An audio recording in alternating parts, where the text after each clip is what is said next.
There's a rapid growth for women joining the high-paying careers, which has resulted in the high demand for low-wage positions such as nannies, domestic workers, or caregivers. The women who fill in these positions are mainly women who have migrated from other countries, leaving families behind. Susan Cheever mentioned in her article, The Nanny Dilemma, that we teach our children that we cannot buy them love, but then we go ahead and buy it for them anyways. In the 1950s, women used to have this ideal view of the family structure, the nuclear family.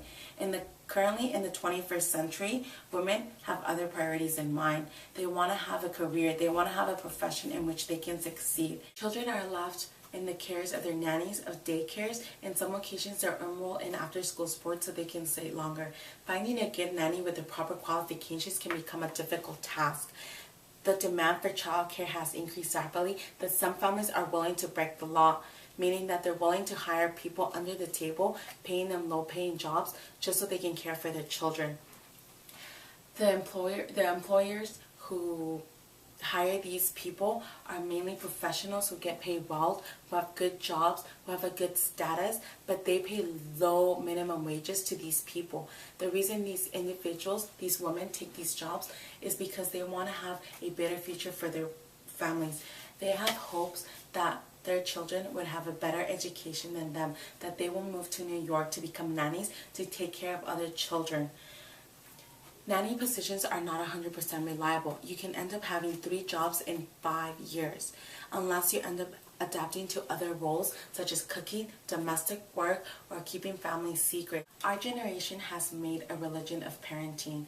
The perfect female employer is not the wife, but a single mother. It turns out that maybe love can be bought.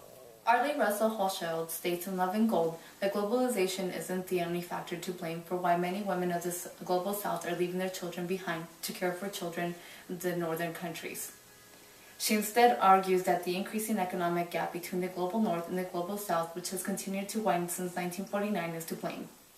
As the northern countries become wealthier, the women of the southern countries are left with fewer options to provide for their family.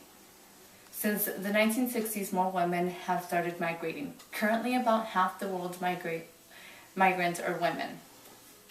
In order to care for their families financially, the women are forced to work as nannies or as domestic employees in the northern countries. Once they have a job in a wealthier country, then they are able to send money back home. Hochschild goes into more detail and claims that multinational companies are to blame for the growing inequality between the global north and the global south. She says that if we really care about the problem that's affecting so many families of the poorer countries, we need to develop a global sense of ethics. If we take this approach, then maybe we can help the economies of these countries by helping the people make as much money in their own countries instead of having them leave their families behind. For example, when we make purchases from big multinational companies such as Nike, we need to learn to ask ourselves, how much money did the people that make the product make, and what were their working conditions like? If the people who work for these multinational companies in their native countries aren't making a living wage to provide for their families, then they are forced to leave their countries and go to other countries for better opportunities. We need to care about what's occurring to the children these women leave behind. We need to understand that migration shouldn't be the private solution to the public problem of the widening economic gap.